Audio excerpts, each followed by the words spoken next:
안녕하세요. 오늘은 컴퓨터의 저장 장치인 SSD와 하드디스크를 연결하고 설정하는 법에 대해서 알려드릴 겁니다. SSD와 하드디스크는 저장 장치라는 같은 카테고리 안에 묶여있기 때문에 둘의 특성이 조금 달라 그에 따른 이름이 다를 뿐이지 데이터를 보관한다는 그 기능 자체는 똑같습니다. 여튼 지금 여기 책상 위에 올려진 5개의 제품들이 우리가 시중에서 흔히 볼 수 있는 SSD와 하드디스크입니다. 어떤 기준에 놓고 보는지에 따라서 제품 분류를 다양하게 할 수 있는데, 먼저 이렇게 3개는 SSD고 이렇게 2개는 하드디스크입니다. 잠깐 가볍게 흘려들으세요. 물리적인 디스크 형태, 모양을 기준으로 놓고 보면 2.5인치 디스크, 3.5인치 디스크, 여기서 2.5인치와 3.5인치는 하드디스크에서 유래한 규격이기 때문에 하드디스크 안에 플래터라고 불리우는 원판의 반지름 길이를 의미합니다. 그리고 M.2280 사이즈가 있는데 이 2280은 가로 80mm, 세로 22mm를 의미합니다. 특히 이 M.2280 사이즈의 SSD는 프로토콜을 기준으로 AHCI와 NVMe로 구분할 수 있는데 많이 쓰이는 구분법은 아닙니다. 대부분의 사람들이 메인보드와 연결하는 방식인 인터페이스를 기준으로 분류를 하는 편인데 SATA와 PCI Express가 가장 많이 사용됩니다. 앞서 말한 M.2 SSD를 프로토콜을 기준으로 나눴을 때 AHCI와 NVMe로 구분될 수 있다고 했는데, AHCI는 SATA를 지원하고 NVMe는 PCI Express를 지원한다고 보시면 됩니다. 근데 이 인터페이스라는 기준은 데이터 전송 규격과 단자 모양을 포괄적으로 의미하고 있기 때문에 초보자분들이 흔히 인터넷에서 정보를 살펴보면 좀 헷갈리실 수도 있습니다. 그러니까 그냥 간단하게 같은 M.2280 사이즈 규격의 SSD라고 할지라도 SATA 방식과 NVMe 방식이 있으며 둘의 생김새는 금속빈 부분의 생김새가 살짝 다르고 SATA보다 NVMe가 훨씬 빠르지만 일반적인 사용 목적으로는 체감하기 어렵다는 것 정도만 알아두시면 됩니다. 여튼 윗줄에 있는 2.5인치, 3.5인치 SATA 방식의 디스크 연결법부터 알려드리겠습니다. 메인보드에 직결하기 전에 컴퓨터 케이스를 보면 하드베이 또는 가이드라고 불리우는 곳에 이 디스크들을 먼저 장착하기도 합니다. 2.5인치 디스크, 3.5인치 디스크 모두 나사로 체결하면 되고, 이 나사 역시 케이스를 구매하면 구성품 안에 동봉되어 있습니다. 제가 만들어 놓은 컴퓨터 조립에 쓰이는 나사 영상을 보셨다면 아시겠지만 SSD에는 M3 규격을 많이 사용하고 하드디스크에는 632UNC 규격이 사용되는 편입니다. 가장 먼저 3.5인치 하드디스크부터 보여드릴게요. 케이스 제품마다 차이는 있지만 보통 하드베이에 장착해준 다음에 육각머리 나사인 632UNC 규격의 나사를 이용해서 좀 더 확실하게 고정해주면 됩니다. 2.5인치 타입의 SSD는 M3 규격의 나사를 이용해서 고정시켜주면 됩니다. 이 하드베이는 케이스 제품마다 모양이나 생김새가 달라 장착법이 다를 수 있고 하드베이 없이 전용 나사를 이용해서 장착하는 경우도 있습니다. 그러니까 지금 제가 보여드리는 건 대표적인 하나의 예시일 뿐이니 SSD나 하드디스크를 케이스에 고정할 때는 반드시 본인이 사용한 해당 케이스의 매뉴얼을 꼭 참고하시기 바랍니다. 근데 특별한 케이스가 아니라면 대부분 하드베이에 고정하거나 전용 나사를 이용해서 케이스에 고정하는 편이긴 합니다. 자, 지금 보면 SATA 케이블이 연결된 디스크들의 단자 모양이 2.5인치, 3.5인치, SSD 하드디스크 상관없이 모두 동일하게 생긴 걸 알 수 있습니다. 참고로 SSD가 아닌 하드디스크들에만 보이는 저 4개의 핀들은 신경 안 쓰셔도 됩니다. 가끔씩 저게 보조 전원 커넥터냐고 물어보시는 분들이 있는데, 저 4핀은 SATA 규격 때문에 만들어 놓은 점퍼 스위치입니다. 현재 최신 메인보드들은 SATA 3 규격을 사용하고 있기 때문에 전혀 문제될 일이 없지만, 과거 SATA 3가 막 생겼을 쯤에 하드디스크를 SATA 1이나 SATA 2 포트에 연결하면 인식이 잘 안 될 경우가 있었습니다. 그럴 경우엔 저 점퍼 스위치를 이용해서 SATA 1이나 SATA 2로 바꾼 다음에 해결하곤 했습니다. 예전 컴퓨터와의 호환성 때문에 만들어 놓은 거라고 생각하시고 크게 신경 안 쓰셔도 괜찮습니다. 지금 보이는 케이블은 SATA 데이터 케이블입니다. 메인보드를 구매하면 기본 구성품으로 동봉되어 있을 겁니다. 7핀 짧은 기역자 모양의 단자 연결해 주시면 됩니다. 힘을 세게 가할 필요 없이 살짝 밀어주기만 하면 됩니다. 근데 뺄 때는 반드시 레버를 누른 상태로 빼셔야 됩니다. 레버를 누르지 않고 힘으로 케이블을 뽑으면 파손될 수 있다는 점 잊지 마세요. 좀 전에 언급했듯이 이 디스크들 모두 단자의 생김새가 똑같기 때문에 방금 보여드린 방법 그대로 연결만 해주시면 됩니다. 2.5인치 SSD와 3.5인치 하드디스크 모두 크게 다를 바가 없습니다. 자, 그리고 메인보드를 자세히 살펴보면 SATA 포트가 있을 겁니다. 메인보드 폼팩터 규격마다 개수는 다르지만 평균적으로 4개 아니면 6개 정도가 있을 거예요. 이 메인보드는 총 4개의 SATA 포트가 있는데 2개는 위를 바라보고 있고 나머지 2개는 옆으로 꺾여 있습니다. 참고로 이 2개 꺾여 있는 이유는 그래픽카드와의 간섭을 최소화하려고 했기 때문이라고 보시면 됩니다. 여튼 이 SATA 포트에 아까 저장 장치들에 연결했던 케이블에 남은 반대편에 연결만 해주시면 됩니다. 크게 어려울 건 없어요. 근데 SATA 데이터 케이블 중에서 커넥터 부분이 기역자 모양으로 꺾여 있는 것도 있습니다. 기역자 모양으로 깎여있을 뿐이지 연결 방법 자체는 똑같습니다. 사타 포트가 위를 바라보고 있을 때 케이스 선정리에 조금 유리한 형태로 생겼을 뿐입니다.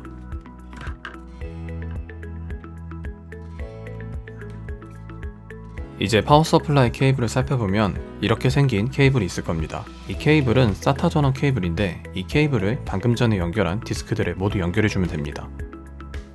케이블의 단자 모양을 보면 기역자 또는 역기역자 모양일 겁니다. 그러니까 힘으로 무작정 밀지 말고 모양을 잘 보고 연결하셔야 됩니다. 힘을 많이 줄 필요 없이 커넥터를 잡고 살짝 밀어주면 됩니다. 돌려서 뒷면을 봤을 때 이렇게 끝까지 잘 들어가 있으면 제대로 연결이 된 겁니다. 뺄 때도 힘으로 잡아당기기보다 커넥터를 좌우로 살살 움직이면서 빼면 잘 빠집니다. 나머지 디스크들의 연결법도 큰 차이는 없습니다. 그냥 커넥터 방향 잘 보고 연결만 해주시면 됩니다.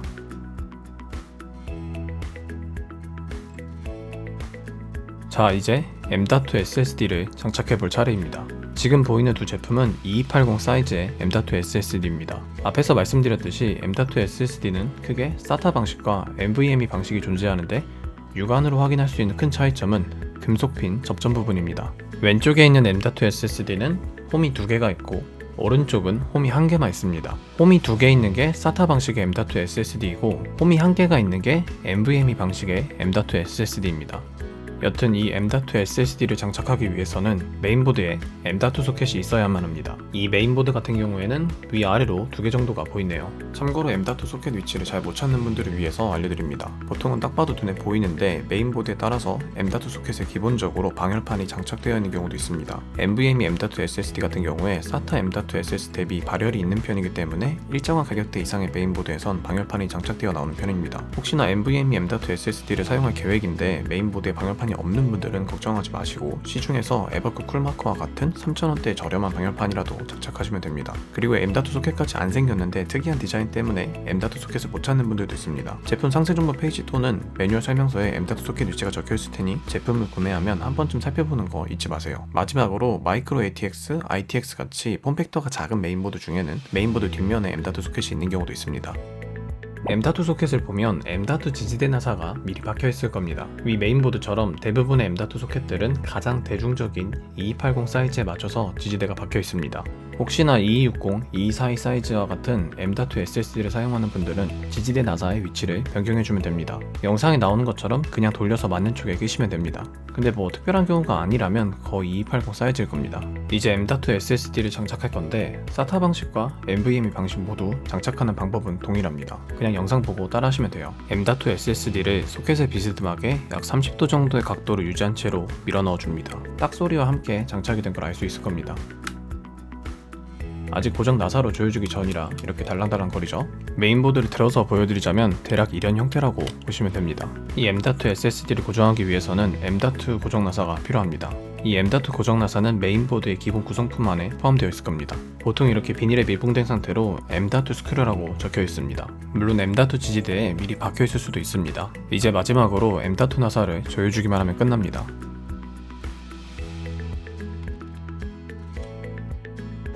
다시 한번 확대해서 보여드릴게요. 앞에서도 말했지만 SATA 방식의 M.2 SSD, NVMe 방식의 M.2 SSD 모두 장착법은 똑같습니다. M.2 SSD를 한쪽 손으로 잡고 소켓에 비스듬하게 껴줍니다.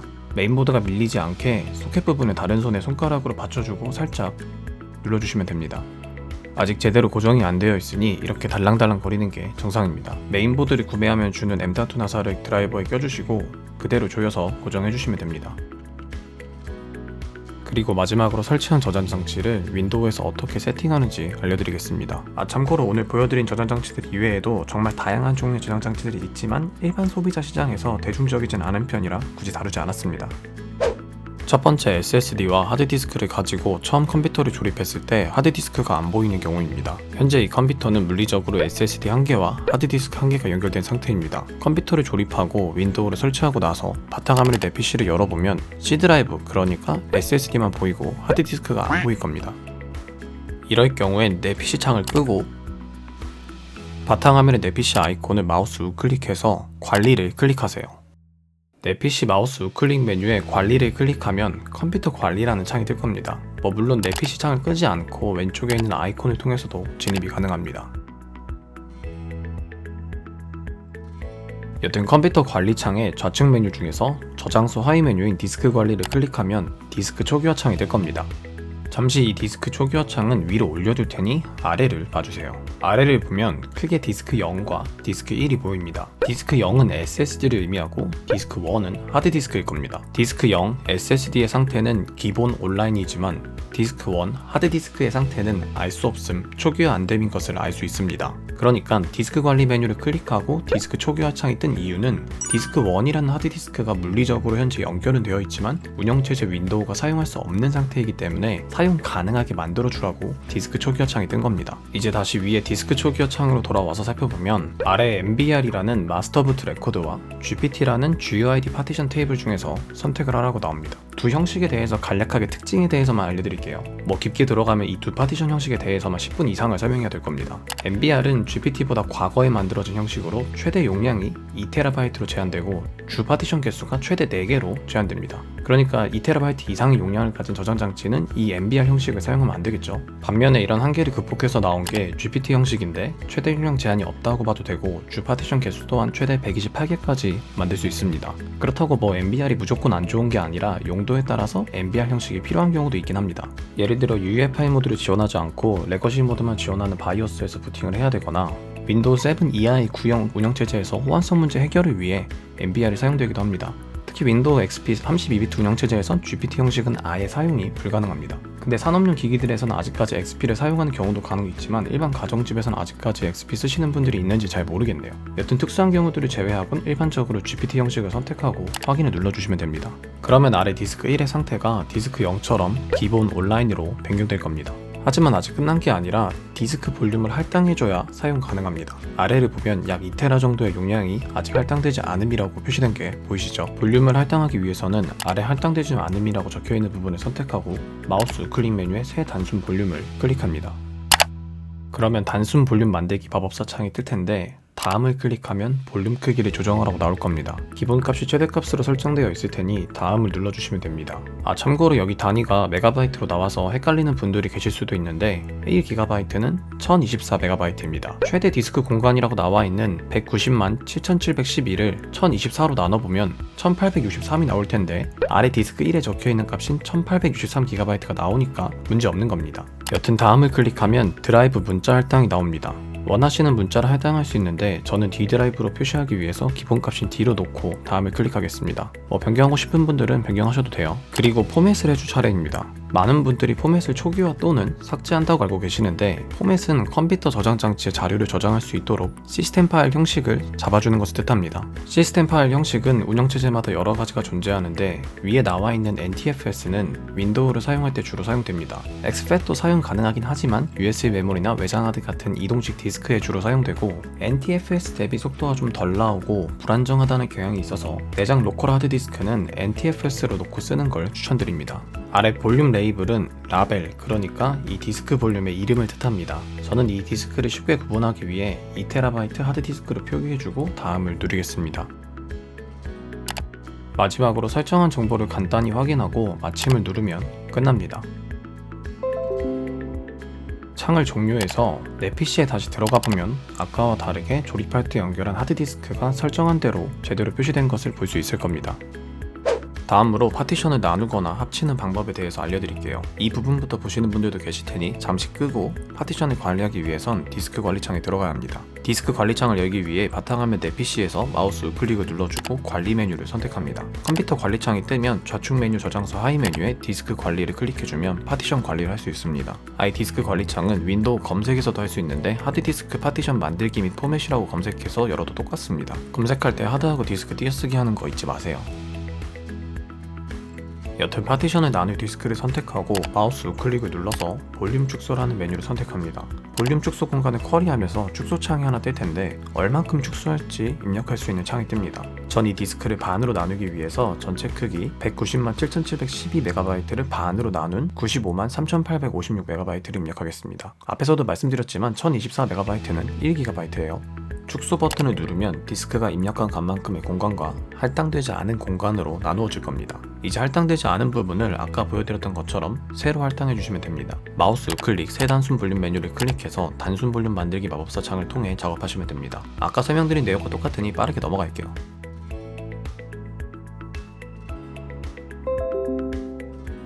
작업을 완료하고 내 PC에 들어가 보면 기존 하나였던 하드디스크가 두 개의 파티션으로 나뉘어진 걸 알 수 있습니다. 볼륨 레이블, 그러니까 파티션의 이름은 그냥 마우스 우클릭 메뉴의 이름 바꾸기 메뉴를 통해서 하시면 됩니다.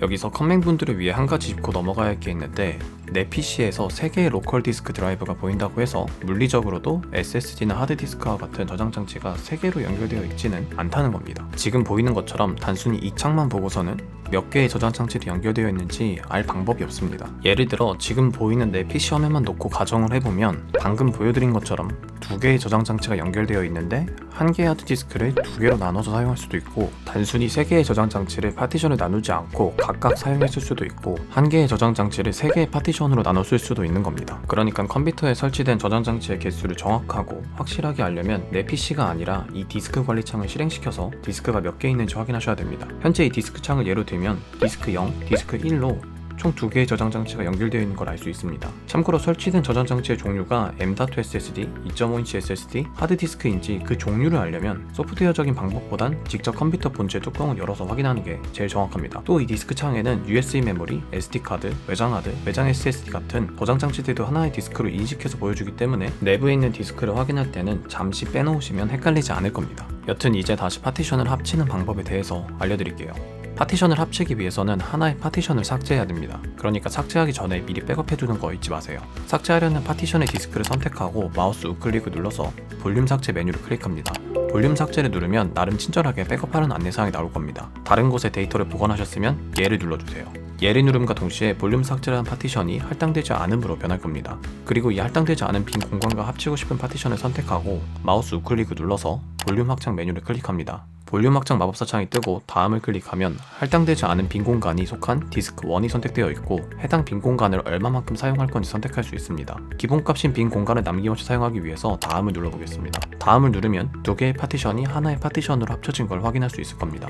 근데 이 파티션 합치기가 잘 안 되는 경우도 있습니다. 하나의 예시를 보여드릴게요. 이 컴퓨터에 내 PC를 열어보면 C, S, Y 총 3개의 드라이브가 보입니다. 근데 좀 더 정확히 알아보면 디스크 관리 창으로 들어가야겠죠. 내 PC 아이콘을 마우스로 클릭해서 관리 메뉴에 들어갑니다. 좌측 저장소 하위 메뉴에 디스크 관리를 클릭하면 현재 컴퓨터에 연결된 저장 장치들을 볼 수 있을 겁니다. 보니까 디스크 0에 C 드라이브가 할당되어 있고 디스크 2에 S와 Y 드라이브가 각각 할당된 걸로 보이네요. 여기서 한번 C 드라이브 말고 S와 Y 드라이브 파티션을 합치고 싶다고 가정해봅시다. 아까 알려드린 것처럼 진행을 하면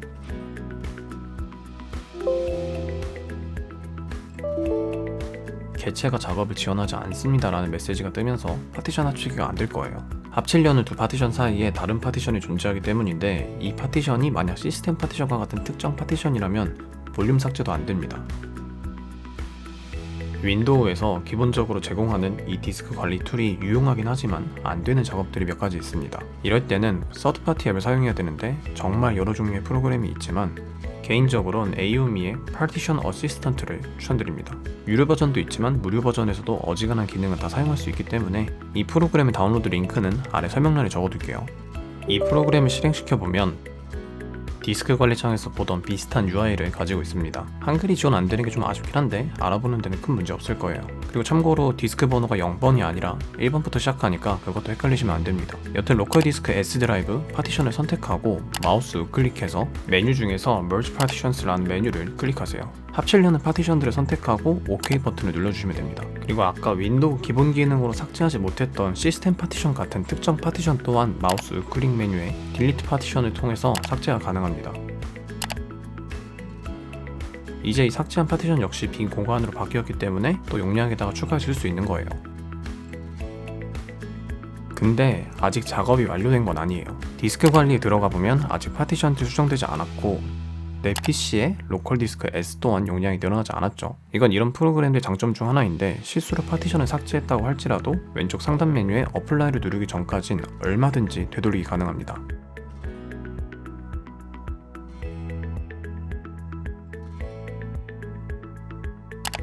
어플라이 버튼을 누르면 어떤 작업들을 했는지 보여주고 진행을 원하면 프로시드 버튼을 눌러주면 됩니다.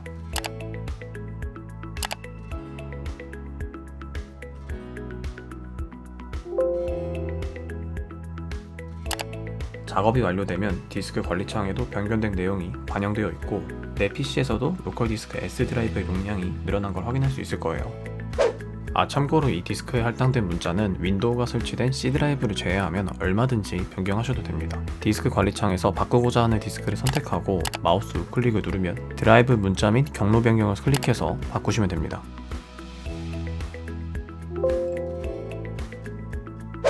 마지막으로 디스크 파트를 활용해서 저장 장치를 완전히 초기화시키는 방법을 알려드리겠습니다. 키보드에 윈도우랑 R 단축키를 눌러서 실행창을 열고 디스크 파트라고 쳐준 다음에 확인을 눌러줍니다.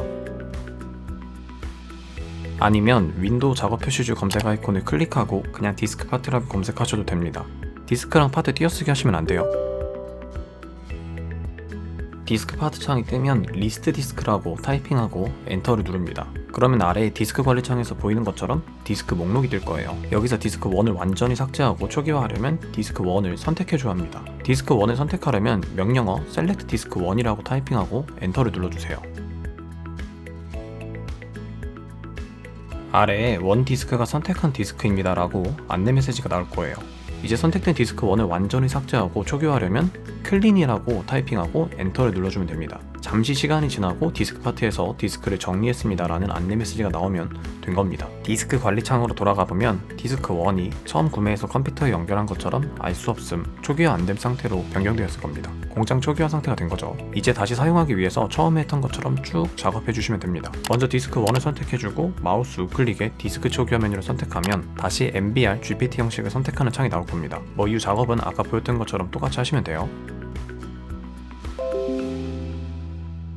이 디스크 파트는 윈도우 시스템 디렉토리 내에 들어가 있는 실행 파일 형태의 외장 명령어인데 도스 시절부터 쭉 사용해오던 유용한 녀석입니다. 이 디스크 파트는 클린 이외에도 다양한 작업을 할 수 있지만 초보자분들은 다른 건 몰라도 이 초기화하는 작업은 꼭 알아두시면 좋습니다. 만약 저장 장치에 알 수 없는 에러가 떠서 초기화시키고 싶을 때 이 디스크 파트가 정말 유용하게 쓰일 겁니다. 보통 리눅스, 맥 OS 말고도 기타 다른 운영체제에서 사용하던 저장 장치들을 윈도우에서 사용하려면 알 수 없는 에러가 생기는 경우가 종종 있는데 단순 포맷이 아니라 이 디스크 파트를 활용해서 초기화시키고 사용하면 큰 문제 없이 사용 가능할 겁니다. 심지어 USB 메모리 같은 이동식 디스크에도 사용할 수 있으니 꼭 알아두세요. 여튼 오늘 알려드린 내용은 정말 기초 중에 생기초입니다. 짧게 만들려고 했는데 설명하다 보니 영상 길이가 좀 길어졌네요. 다음 영상에선 오늘 영상에서 마저 설명드리지 못한 M.SSD를 설치할 때 주의할 점들에 대해서 설명드리겠습니다. 위 주제들에 대해서 설명하려면 PCI Express 레인에 대해서 설명드려야 되는데 내용이 너무 길어질 것 같아서 다음 영상에서 알려드릴게요. 오늘 이 영상이 누군가에겐 도움이 되었으면 좋겠고 긴 영상 끝까지 봐주신 분들 너무 감사합니다.